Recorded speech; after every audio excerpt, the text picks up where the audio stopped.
Like to ask the first question. Well, wait. I have one. All right, and I know Al's going to say, I can't believe you're asking again. Do you guys ever have dreams of your space missions when you sleep at night? Bruce?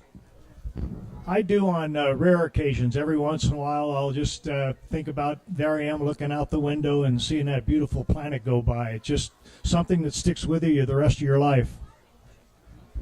No. I have to say, it's making a space flight's a little like going to a movie. You get in a theater and you sit there and you watch a movie and you get all absorbed in the movie and you say, this is really great. I'm part of this movie and I'm having a great time. But then when the movie ends, you have to go out on the front of the theater, out into the main street where everybody's still walking by and all cars going by and you're back in the real world. And you say, gee, that's really interesting. Did I really do that? Very surreal. But yeah, I do still have space memories in my dreams. But I think the thing that was coolest to me was when I got to space and before flying in space, I used to have this dream, and I remember it as growing up as a kid, where I'd be running and jumping and trying to fly, like fly on my own. And then after flying in space, I've never had that dream again, because I think my body knows what it's like to do that, but very distinctly don't have that dream anymore. Kind of weird. Real quick, one time I was lying down on a couch and with my neck kind of against the end of the couch, and when I lifted my head, all of a sudden the blood rushed to my head, and I had this instant feeling like I was weightless for just a few seconds. So that happened. And Ed? I've never been to space, but I helped a lot of people get there. I'm a little spaced out. Al, close it. Okay. Yeah, I was saying I've never been to space, but I helped a lot of folks get there. I lost a lot of sleep prior to the missions, wondering if we'd done everything right, but slept great afterwards. Never thought about it again. Okay. All right. So who would like to ask our panel a question? Any of you guys? Oh, the hand went up. You got the right ball cap on, too. How long have you been in space? Who would you like to ask? The master. Good choice. There we go. 58 days on 7 different missions. Yeah. Jerry, how many hours walking in space? I've been outside on 9 spacewalks and a total of a little over 58 hours outside, too. Yeah. I think we need to have Dan answer that one, too. Uh-oh. Yeah. Come on, Dan. You and Nicole, you need to answer that. Okay. So, I flew 4 times. Last flight was on the International Space Station, and a total of about 227 days or so. And I flew twice, once a long-duration mission on the space station, and then one shuttle flight back to the station that was about 2 weeks, and for a total time about half of that, 104 days. So, guys, that's pretty close to a year in space. Think about that. All right, who's next? Anybody? Young man back here. Hi, this one's specifically for the Soyuz astronauts and Mr. Warden, Dr. Warden here. When you're re-entering the atmosphere in a capsule, what does it feel like? Describe as best as you can what it feels like to re-enter the atmosphere in a capsule spacecraft. Well, first off, let me talk about what it's like in a spacecraft. A little history on spacecraft, if you will. The Gemini spacecraft had 45 cubic feet of volume for one guy to live in when he was in space. The Gemini spacecraft had 75 cubic feet for 2. That's 37.5 cubic feet each. What's that relative to? Well, I'm getting to that. Apollo spacecraft had 220 cubic feet for 3 of us. That's about 70 cubic feet each. Now, for comparison to that, I will tell you that 45 cubic feet is almost the exact dimension of a coffin. Okay? Now, Apollo spacecraft had 220 cubic feet, which is pretty much comparable to the space inside a Volkswagen Beetle. So you can imagine what it's like with 2 other guys in a Volkswagen Beetle for 2 weeks. People ask me, how'd you feel about those guys leaving and going down to the surface? I said, hallelujah. It was about time for them to go somewhere else and leave me alone. But that's about the size of a spacecraft. I said, these folks all flew on the shuttle, which had, I don't know, 1,000 times as much volume as we had? 100, about 100, 20,000 cubic feet maybe? No, not that much? Okay, but you had the cargo bay. Okay. All right, so they didn't have that much. But they had a heck of a lot more than we had. And not only that, in the shuttle, they had a toilet. Oh. So, hey, wait, Dan, what about the Soyuz capsule? Well, actually, the only time I never landed in a Soyuz, only on space station we had to change the docking port, so we kind of went on a real quick ride in the Soyuz, but not much room in it at all. All right. How about over? Right here. Okay, sir. Dr. Warden, I'm just curious. You're one of the few people in the world that's ever seen the dark side of the moon. When you were in the command module looking at the dark side of the moon, did you notice anything different to what you were expecting? Oh, no, we won't talk about aliens. And have you seen the movie Apollo 18? Anybody seen the movie Apollo 18? It'll give you nightmares, let me tell you. No, let me explain something. There are 2 things about the moon that get confused. There's the dark side and there's the back side. The dark side is the side away from the sun, and the back side is the side away from the earth, and they're not the same thing at all. Now, on my flight, the moon was about half full, so half of the moon, if you were looking at it in the sky, the side on the left would be in darkness, okay? But on the back side would be it would be away from the earth. There was a portion of that orbit that I was in, about, I'd say maybe a quarter of the revolution around the moon, about a quarter of that, about 90 degrees. I was in darkness from both the earth and the sun. Absolutely no light outside of starlight. And it was quite amazing because I couldn't pick out an individual star. There were so many stars that it was just a sheet of light. And it led me to believe that, we're in our infancy of knowledgeable species, intellectual, intelligent species. And it's very hard for us to understand the universe that's out there. But we live in the Milky Way galaxy. And the Milky Way galaxy alone contains something like 200 or 400 billion stars. And that's one galaxy amongst hundreds of billions of galaxies out there. We don't have a very good understanding of what the universe is like out there. But from that portion of the moon, I probably had the best view that anybody would ever have of looking at the universe as it really is without having to look through the atmosphere, which cuts out about 90% of the light from the weaker stars. So you only see, when you look at the sky at night, you see the big constellations, you see the bright stars, but you don't see all the small stars that fill everything in between all that. And that's quite a revelation when you see that from out there. Wow. All right, I'm going to take a question over in this area. Who would like to... I don't know. Okay. Just ask. Okay. I was wondering, so when you are flying up into space, what do you guys talk about on the way up?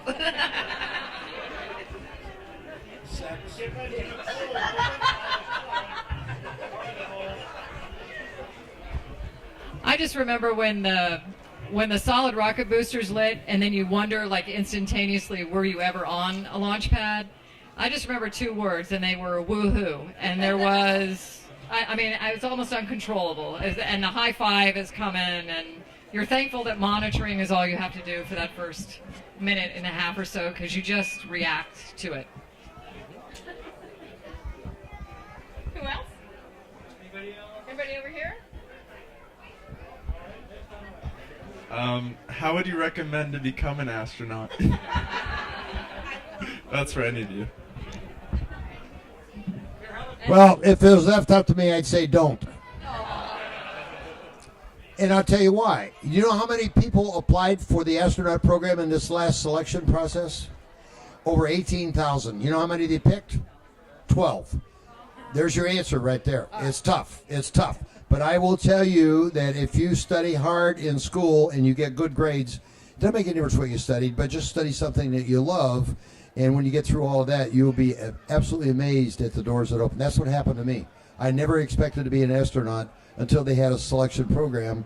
And I had studied very hard and worked very hard to be a test pilot and to be an instructor test pilot.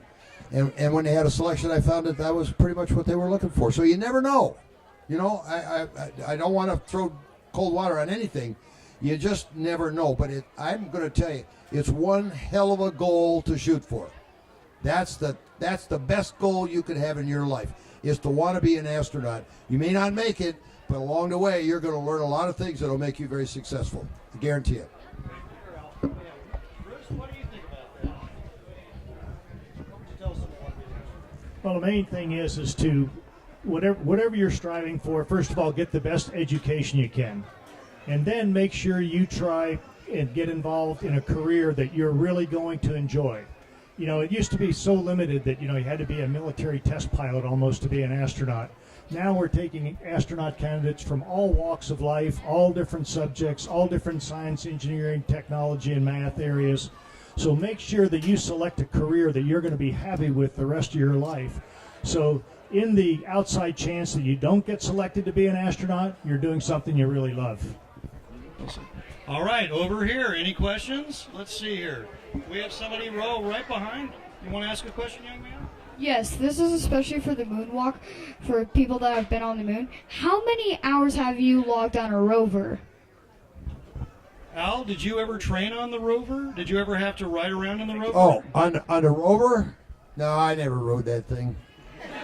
No, who needs that? As a matter of fact, let me tell you, my crew was all Air Force. We were an all Air Force crew, right? But two of those guys got transferred to the Army for 3 days when they were down on the moon's surface walking around and driving that little Jeep. And I had to keep reminding them all the time that they really were in the Air Force and they're going to have to start flying soon. But I never drove the rover except around the Cape when we were practicing before the flight, and that was all. All right. I'm sorry.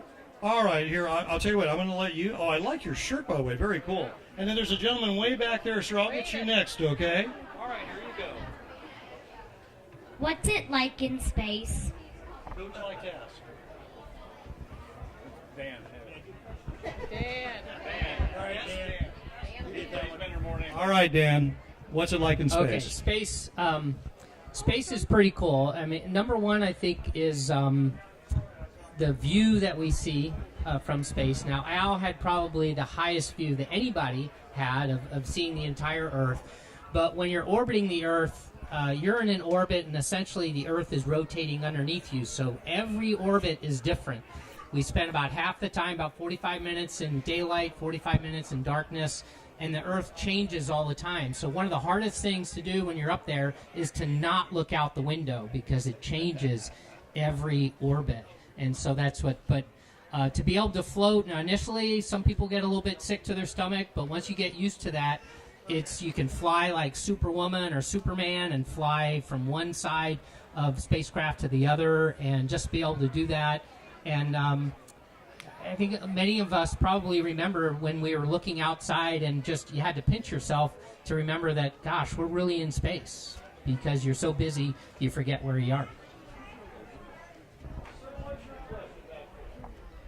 My question is, what do you do, or how do you solve, you're beginning an EVA, you're in your spacesuit outside the craft, and your nose itches, or your eye itches. and you had this tremendous desire to address it, but you can't. What do? Cut it out? Well, first of all, you screwed up. You should have itched your nose before you put your helmet on. If you get out there and your nose is itching, you have some devices inside the helmet where you can try to scratch your nose on them. If it's other parts of your body, sorry. You just ignore them, and after a while you find out that they go away. Okay, anybody on this side of the room? Let's see, we'll go right back there. Hi. When you guys are just floating around like the ISS or whatever, what are some of the biggest changes when you come back to Earth? And like, what's the culture shock like when you come back? Nicole, you want to take a comment? Yeah, I don't know if it's a culture shock thing, but there is this, it's kind of what you were talking about, Al, where, you know, an hour ago you were in space and now you're back home. I mean, really, you're back home on Earth. And that's a very surreal kind of feeling. And you become very thankful for the pictures and videos and living vicariously through your friends that you can watch on TV that are doing what you were just doing an hour ago. There's something very strange about it. But I think one thing that we all feel when we get back is really, really heavy. I mean, really, really heavy. I remember Jerry was there when I was coming off the shuttle the first time, and that was after I had been in space just a little over 3 months. And I remember thinking as I was pulling myself up off the floor of the shuttle to get out the hatch onto the little ramp was that, okay, I am doing the heaviest squat of my lifetime. You know, I had to really think about it that way. Like, okay, you can do this. And getting up and being able to walk across, and so it's really pretty amazing, but you feel very, very heavy. Let me just add 2 cents worth to that. One of the biggest problems we're faced with in going on long distance flights, like going to Mars, which is going to be in a year and a half, is the human physiology. It's what happens to the body out in space that doesn't happen here on Earth. And I'll give you 2 examples. One is your heart, your cardiovascular system, and you kids, you have to ask your folks what that's all about. But when you're in space, you don't have gravity pushing the blood from the bottom of your feet to the top of your head against gravity like we have here. So what happens is your heart and your cardiovascular system pushes a lot of blood up into your head, and you feel very bloated, and that goes away after a while. But your heart has readjusted to the fact that you are now not in one gravity here on Earth. The other thing is that your bones lose calcium because you're not stressing them. You add calcium in the bones in your body based on the stress that bone sees. If you're a runner, as an example, your legs are going to get a lot of extra calcium to make them very strong because of the stress, and it's the one gravity when you pound on the road that causes that stress that makes your bones, makes your body add calcium, add strength to the bones. When you get in space, you don't have that stress, so you begin to lose calcium. At some point, and I don't know what that point is, you could become a jellyfish. You could lose all the bone structure in your body if you're there long enough. So when you come back to Earth, like Nicole was saying, the first thing is you feel heavy. That's because you're so used to not being in one gravity. But part of that is that your cardiovascular is kind of messed up when you come back. And so you have a tiredness kind of feeling for a while. And you also have to work very, very diligently at stressing the bones to get the calcium back. I was only in flight for 2 weeks, but I still lost calcium. And it takes about 2 weeks for that to all come back after we get back. Now, I don't know what happens. Dan could talk about or Nicole could talk about long-term flights and how much that affected them. But I know in only 2 weeks, it affected us a lot. Hey, does anybody have any questions on the Hubble telescope? Just curious. Anybody here curious? Oh, let's see, right here? All right. How far can it see? How far can it see? How far can it see, the Hubble telescope? Wow. First of all, let me say, my focus isn't necessarily on the science side. It's more of keeping Hubble going side. That said, the Hubble has seen first light as we know it. It collects the data from the light, brings it back, and we process it through the Space Telescope Science Institute at Johns Hopkins. And they're the ones who develop those images that you see. They convert that data into the images. So in terms of light years, I'd have to honestly look it up and tell you, but we've got another telescope getting ready to go up. Hubble sits about 300 miles up. We're about to send the James Webb Space Telescope out, and that's going to go to Lagrange Point 2. So it's going to be way out there. It's going to be looking at light in a different light spectrum than the Hubble, and so it'll be able to look even farther than Hubble. Stay tuned. That's going to go up next year. Okay, we've got a question on this side of the room. So this is a question for the engineer, but maybe you guys, the astronauts, they have good stories too. What's the biggest problem you've had to solve? Maybe the most satisfying problem that you've solved? Wow. Working with that. I get to work with robots now. They don't talk back. The last servicing mission to Hubble was in May 2009. Hubble is modular in design. The intent is to, as technology improves on the ground or parts wear out upstairs, we send women and men into space. They pull out one box and put in another one. Okay, so theoretically that's how it works. But as I say, Murphy is always in the mix. The last mission we flew to Hubble in May 2009, there were 2 science instruments on board that developed electronic shorts inside the instrument. And we did not have the scheduled runway, didn't have enough time, and we sure didn't have the budget to build 2 new science instruments. So probably the biggest challenges I've encountered was how we're going to fix those instruments without replacing them. So we were able to do that by, as astronaut John Grunsfeld referred to it, as performing brain surgery in space, in the dark, wearing oven mitts. So, but through lots of training, we're able to, and some really good engineering, we're able to take those instruments apart and come up with fixes, develop the tools and the procedures to do so. Did that answer your question? Good. Oh, here we go. All right, I'm going to come back in the center here. This person, right, the young man, come on up here. Yeah, thank you, everyone. If we were to increase NASA's budget by 10, and it was a steady increase, it was always there, what would you guys like to see done? Let's see, who would like to, Dan, take a pass at that one.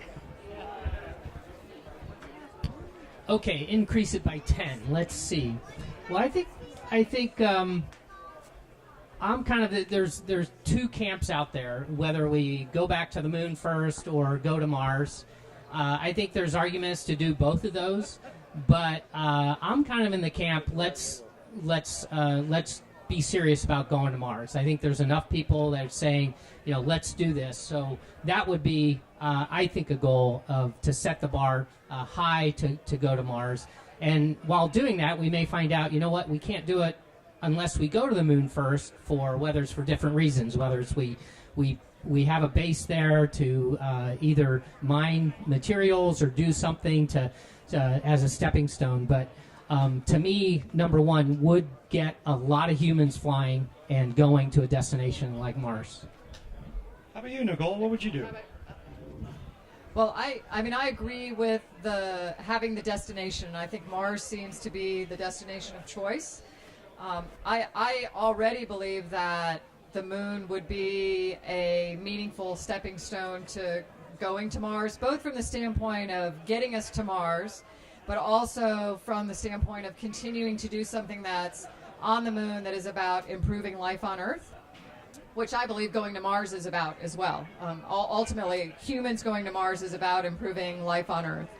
And I think if we look at it that way, like everything that we're doing in space, and if we just establish that plan that has the goals and the milestones along the way, and like you're saying, if we have the money to support really doing that, physically doing that, then it's going to be to the benefit of life here on Earth.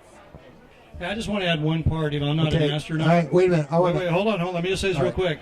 Those of you who, you ask about money and budgets, we all have a say in that. And if you think that's important, you should write your congresspeople and tell them you think that's important, because it's a shame that our elected officials are not here today to see all of you having an interest in space. So just keep that in mind. If that's of interest to you, you should need to write your congresspeople. Al? Okay, going to Mars. I see going to Mars a little differently. I think the same factors are going to be in effect when we go to Mars that were there before we went to the moon. Going to the moon was a great first step. The Chinese have a saying that a trip of 1,000 miles starts with one step. Well, the moon was one step. The next step is going to be Mars, but going to Mars is not important. I will tell you right off the bat, it is not important. What is important is what we did to go to the moon, and that was to develop the technology to get there. That technology put the United States way above everybody else in the world for the next 30 years in terms of the technology that we had. I would not have this if it weren't for the Apollo program. We would not have flat panel screens. We would not have MRIs. We would not have any of that stuff if it weren't for the silicon chips that were developed way back before the space program, but got factored into the space program. And they were very, very critical to us going to the moon and doing it safely. Now, we're going to have another generation of technology developed to go to Mars. And part of that technology is going to be in human physiology, I believe. I think that's going to be a very, very important part of how we get to Mars. But Mars is not the end target. Mars is just another step going out. What are we looking for? We're looking for a place we can go to when we can't live here anymore. And it's not going to be Mars, it's going to be somewhere else. But we got to develop the technology to get there, and the technology that we're going to have to develop to go to Mars is going to be a big step towards that. I just want to piggyback a little bit on what Al was talking about, and that's this new technology. I think that we're at a point now where what's really holding us back is our propulsion technology. We keep attacking this problem, like Al said, we need some new physiological science type work because of how are we going to endure these long trips to space. The other way to solve some of that problem is to get there quicker. And if you think about the propulsion technology we're using today in space, it's the same basic technology the Chinese were using back in the 1600s. All we're doing is controlling an explosion through a nozzle. That's what gives you forward thrust in a rocket, is controlling an explosion through a nozzle, and whatever's upstream of the nozzle, really doesn't make a difference. So we need to come up with a propulsion technology that makes it a safe way to get to space. And instead of like us shuttle guys where it took us 8.5 minutes to get to space, so it takes you 8.5 hours or 8.5 days, but be able to, abort that ascent into space at any point, and then once you get moving away from Earth, get there a heck of a lot quicker.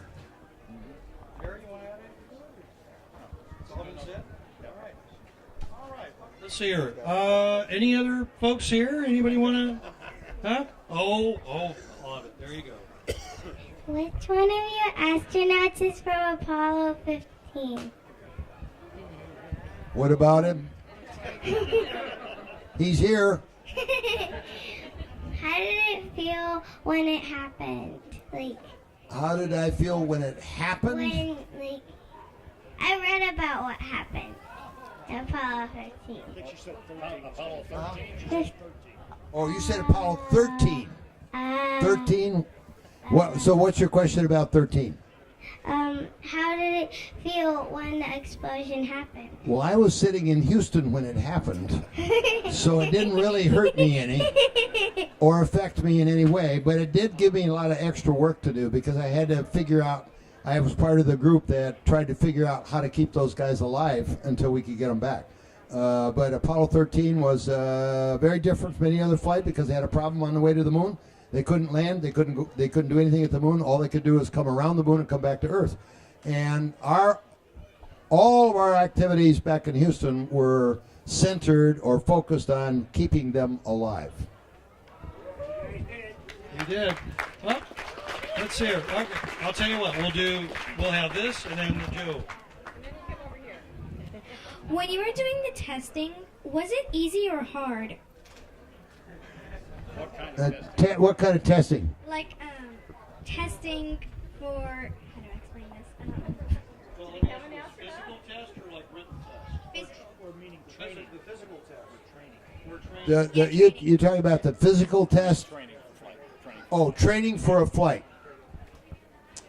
Yeah, that was a lot of work. I spent 3 years training for my flight, and it was an average of 70 hours a week. And at a 1.5 point, I took 10 days off and went on vacation. But out of 3 years, I got 10 days off, and the rest of the time I spent in training. And the only point in even saying that is that if you got up 3 days before the flight and somebody comes to you and says, "Gee, I'm sorry, but you've been exposed to German measles and you can't go on your flight," that would be really, really bad after all that training. And that happened on Apollo 13. Fortunately, the fellow that happened to, Ken Mattingly, did fly on Apollo 16. But that's kind of what the training is. It's all the time. It's 24/7. You get so involved and so immersed. See, the problem was when I flew on Apollo 15, we had to fly the spacecraft, we had to do the science, we had to do the photography, we had to do the observations, we had to do everything.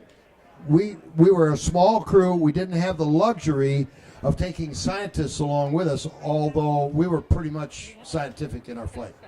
But it was double duty back in the Apollo program. Jerry, you trained for more missions. What was it like for you? Well, I served as a mission specialist on the space shuttle.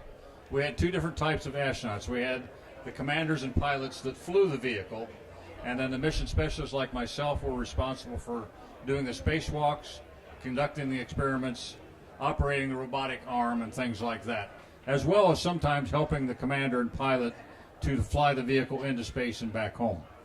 So for the mission specialists, every one of our flights was different and unique. So we had to train on a whole series of new things for every mission. And for me, that made it exciting, it made it new, it made it challenging, and I got to meet lots of very smart and, in many cases, young people that had brilliant new ideas. So it got to refresh my database on what was going on, what was cutting edge in all different types of technical disciplines. And that made it very exciting and fun for me, and I never got to the point where I was getting bored by things. I think some of the pilots, that happened to them. They were doing basically the same thing every mission, and that would cause them to think about maybe something else that they might want to do. But for me, 7 missions, I still felt like a kid in a candy shop. And though it was very, very long hours of 70 hours or so per week, I never got bored of it, and I certainly didn't get tired of it, and I would love to continue to do it for even longer than I got a chance to do it. Great. Joe? I got a question for you. Jerry, how do you think you would have done as a mission specialist what Sandra Bullock did? Better, yeah. Well, considering that she was a woman and I was a guy, I probably wouldn't have done as well. Right, Nicole? From that standpoint. Yeah, We are trying to compare Hollywood with reality, and that doesn't work very well. Hi, guys. I work on the USS Hornet Museum and volunteer also, so I talk to people a lot about this because I'm sort of the space geek expert over there. But I do have my own questions. One being, when I talk about young adults today, I tell them that all things being equal, as far as education and past history, if you're chosen as an astronaut, the ladies kind of have an advantage over the guys simply because they breathe less, they eat less, they take up less space by and large, and they excrete less. So, on a long, hey, that's reality. But on a long mission, without spacewalk requirements, do the ladies have an advantage? What's the current thinking on that? Oh, here, Well, I think one of the things I try to tell kids is that whether you're a boy or a girl, the space station, the space suit, the airplane doesn't care if you're a boy or a girl. So from an advantage standpoint, I don't think there's really one there. What we are finding, there are some new medical findings, actually. We've had some issues recently that have come to light with vision, with the eyes and people's eyes changing in space, and in a lot of cases not correcting themselves once they get back. And so we're trying to figure out what that's all about. There's this one idea out there is that there's this pressure on the back of your eyes with that fluid shift that Al mentioned, this pressure on the back of your eyes flattening out the back of your eyes and causing vision changes.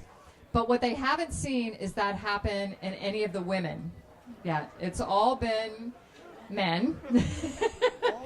And so while I cannot argue that is makes us better or is an advantage, it's just at this point that hasn't happened in any of the women astronauts. So they're trying to figure out why. I'm going to add my 2 cents worth. I have been asked many times who we should send to Mars. And whenever I answer that question, I just point to myself. Now, I'll tell you why. I'm an old guy. My vision is getting more and more farsighted, which is good. But for a 1.5-year flight, if I was 29 years old again, I would have a hard time getting through a whole 1.5 years without something else. Okay? And I say, that's fine with me. I don't get those kind of urges quite as often anymore. And I'm very comfortable watching TV 24/7. So I would be just fine on a long flight. But I think, in all deference to Nicole and all the ladies that fly, I think there's a real need for mixed crews going to Mars. For a lot of reasons, because the women can do as good a job as the men. But I think I think the fact that a mixed crew up there would be much more compatible and get along a lot better than 3 guys. I know from personal experience, 2 guys with me in a small spacecraft for 14 days was too much.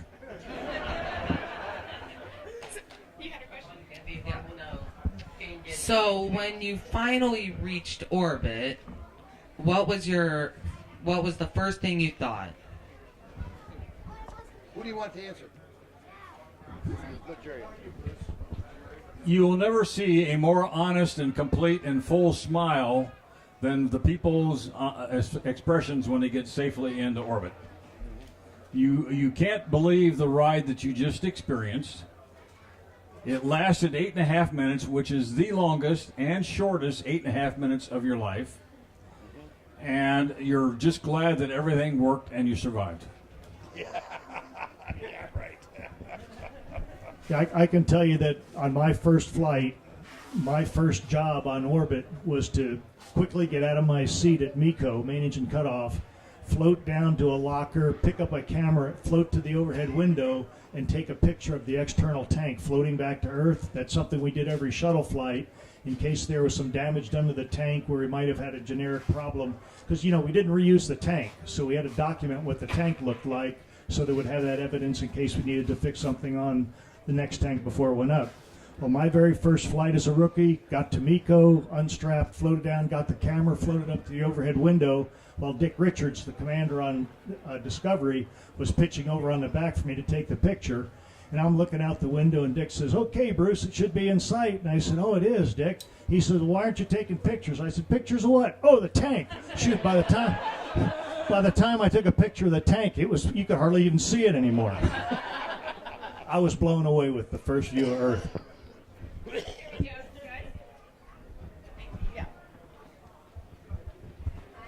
What kind of experiments did you do on the ISS? Nicole, Dan? Sure. Well, what I think is really cool about the science that we're doing on station is that if you think of any area of science, there's something going on up there. And like we talked before, the whole goal of that science is how do we explore further off our planet, But wrapped up in all of it is how do we improve life here on Earth, and that's pretty cool to me. But I think when we were up there in 2009, crew of 6, there were over 150 active research investigations going on every day. And the crew had, more or less involvement in some of them. Some of them we are, actually a lot of them we are the experiment. And it was really neat to see that we were doing everything from burning fuels. We had this really cool combustion chamber up there, and we were burning different mixtures of fuels every day. We were doing things that might seem a little like science fair projects. We had plants growing in centrifuges, not in centrifuges. We were harvesting them, looking at what kind of growth medium you would need in a microgravity environment, or maybe in some place like Mars one day. But just basically every area of science that you can imagine. And it was really neat to be the person who got to help facilitate that for the scientists on the ground. Yeah, one of the experiments we had was a plant growth experiment, and what a lot of people don't realize is that when you're growing plants here on Earth, there's some gases that are released by plants that are actually harmful to humans, but with our atmosphere, it basically scrubs out those gases. So one of the experiments we were doing was measuring what gases are coming off those plants, so that in the future, when we go to Mars and you're growing plants, to help scrub out the CO2 of the atmosphere, and hopefully to use that to eat, that you can safely do it in an enclosed environment like you are in space.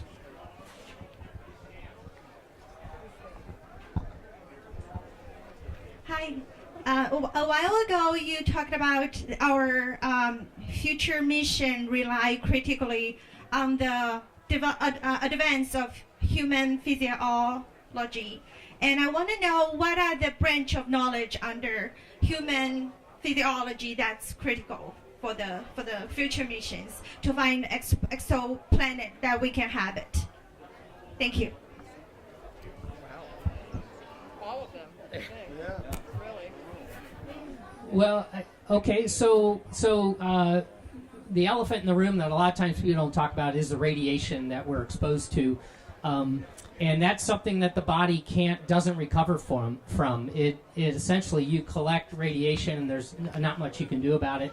There are some ideas, like Franklin Chang Diaz has an idea of an engine that basically the engine requires a strong magnetic field in order to produce its thrust, and that could possibly protect the crew from radiation as they go on to Mars. There's a psychological aspect of it, which may be not part of your question, but that's an important part, is that if you're on a journey of 6 to 9 months to someplace, the crew has to live and work together, and how do they do that and stay, friendly and together like that? The other is that people have talked about is the protein.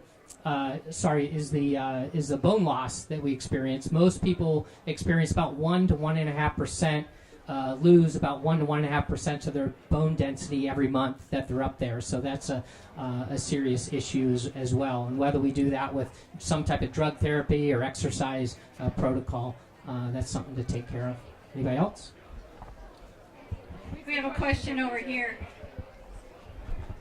I had a question for the group. In terms of the future space program and private investment, what's your opinion on that for the future of it? I was just going to add something. So earlier there were a couple questions asked. One as far as the application for an astronaut. One of my favorite quotes is Wayne Gretzky, and he has a quote of you miss 100% of the shots you don't take. So to everybody, no matter what you want to do in the future, is take the shot. And it's a little bit different than trying. It's basically taking that shot, and even though the chances may be slim, you have to take the shot, because if you don't take the shot, you're not going to score. And you're going to miss. And the other is when people, somebody asked about increasing the budget 10 times, it's not just money that makes it work, it's the passion of people. And that's where I think that commercial industry like Elon Musk comes in. You have somebody who has a passion that really wants to do something, and I'll take passion over money any day. That's a good answer. That's a really Hi. I have an ethereal question to ask you, because my practical question was already asked. When you're out in space, when you're doing a spacewalk, or just out in space, do you have a feeling of how immense it is out there? Does it bring you peace? Is it exciting, or is it scary?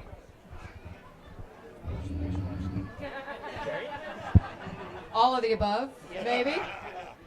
Yeah, I think I think for me, when I think about that immensity, I really like what you said, Al, about like this wall of light from the stars.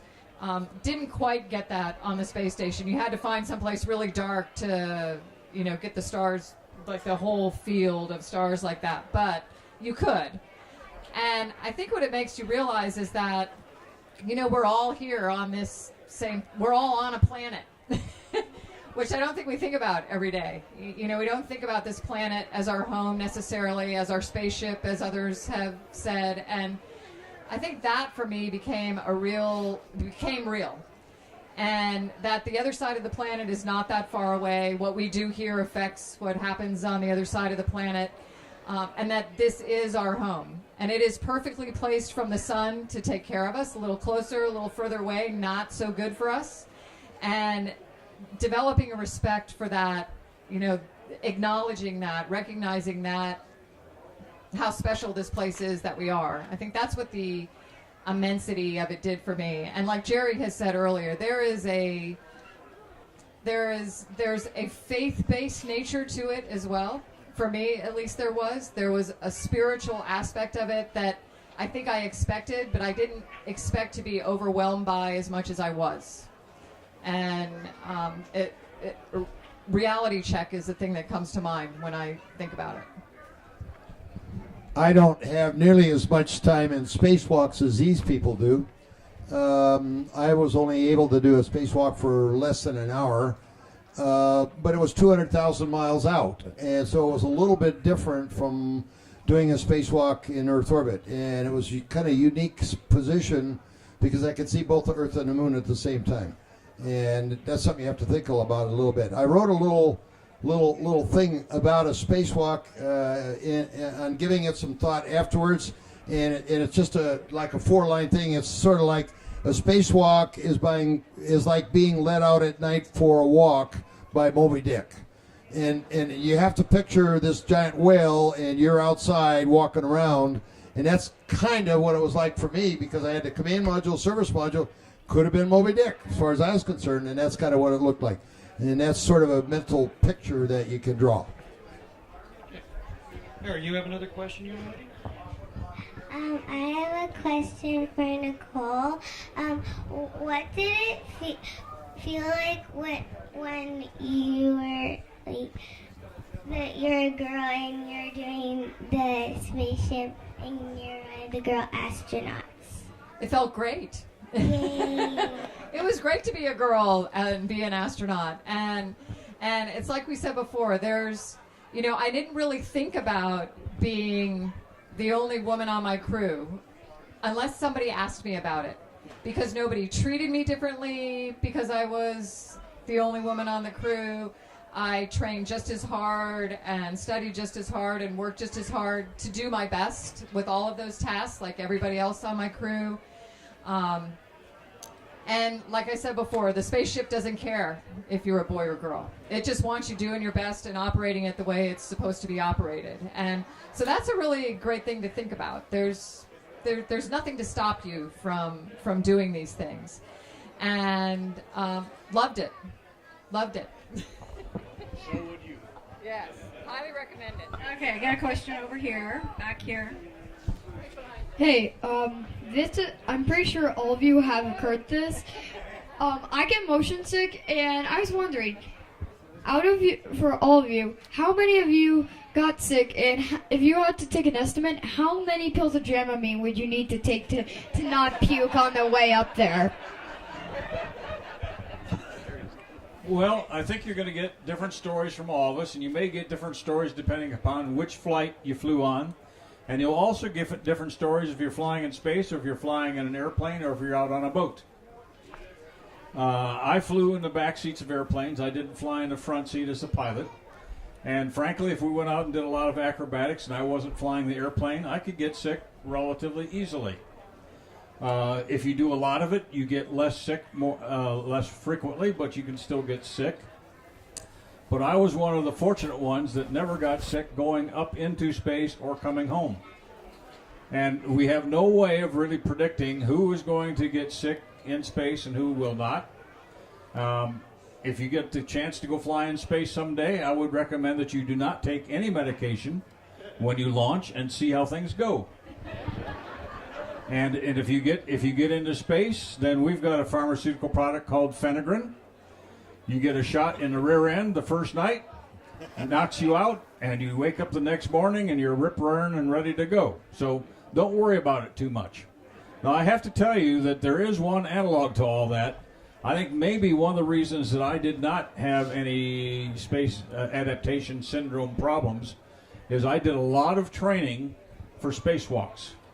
And when you do that, you're in a spacesuit and you're in the water, and the wraparound of the helmet makes a little bit of a visual distortion, which causes everything to look a little bit funny until you get used to it. And you're in the water, and you're upside down, you're on your side, you're different orientations, and you're forcing yourself to work in those orientations like you will on orbit.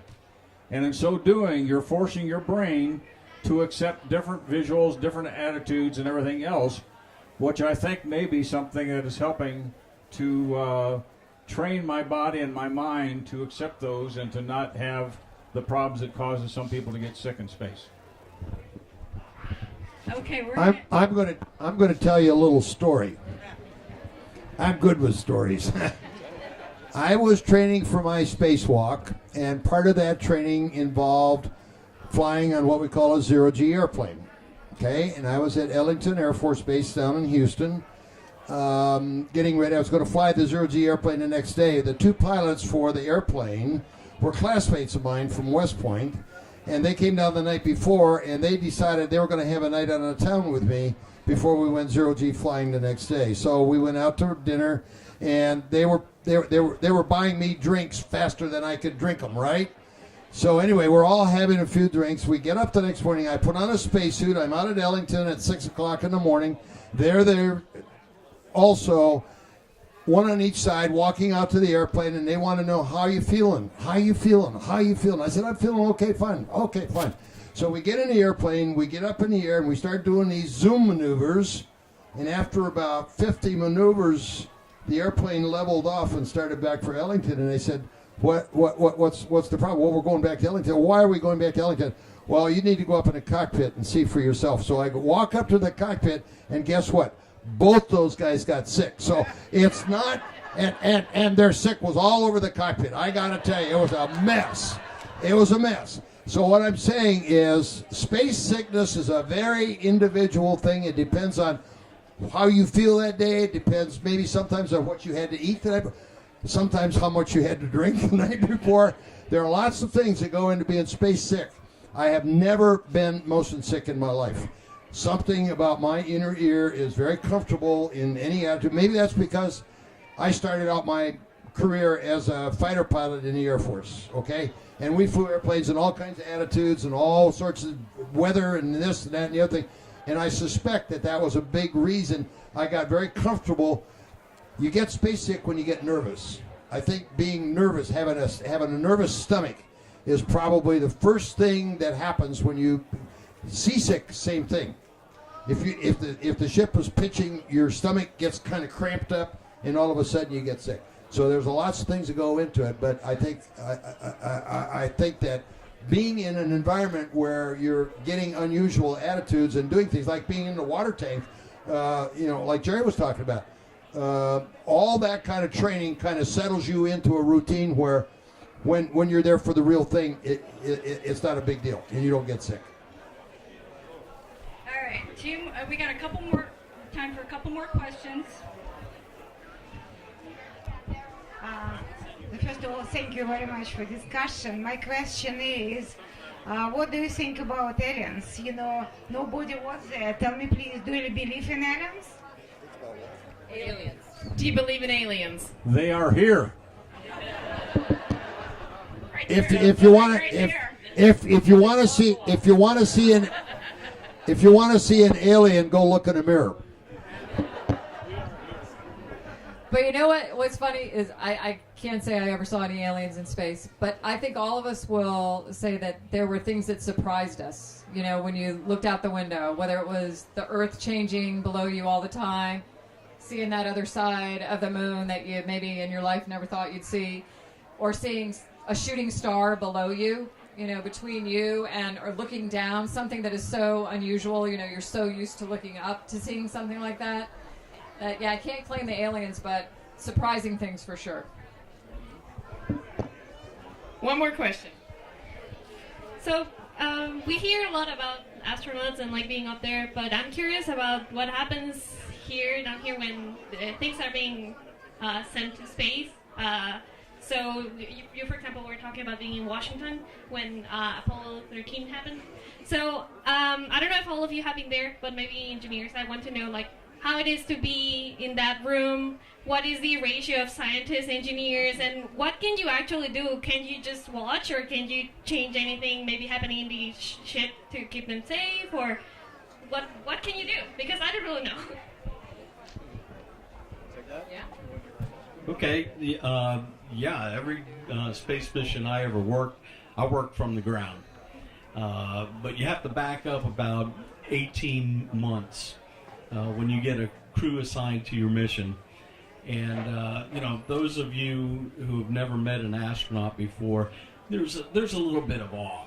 And I got to tell you that after you work with somebody for 18 months and you get to know their families, and you get to see them as real people, that makes them even more awesome, because it's regular people doing super stuff. So when you're sitting on the ground and you've got somebody you're very close to, you've got friends that you worked hard for mission success, doing something, you feel like you're there with them, okay? You don't feel that separation. When you're on the console, you're on the headset, you're hearing their voices and their communications with the ground. You're right there.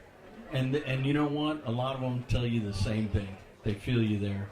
Because you've done a lot of practice, a lot of training to make sure that everything goes right and that they come home safely. It's an awesome feeling watching your friends on the top of a rocket go into space, but it's even more awesome watching them land, come home.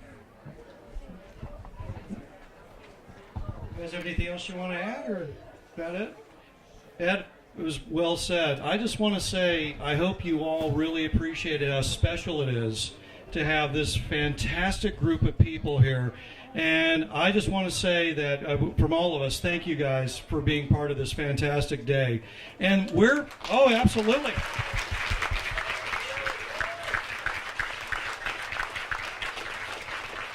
And the day's not over yet. They're going to be around all afternoon. You might want to go over to the Meet the Astronaut area. There's usually one of these fine folks over there can ask you some more of the question. Also, we have at 2:30, Al is going to be signing some more of his books. At 3, Jerry's signing some of his. And let's see, anything else? Amy, anything else you want to add? Or like,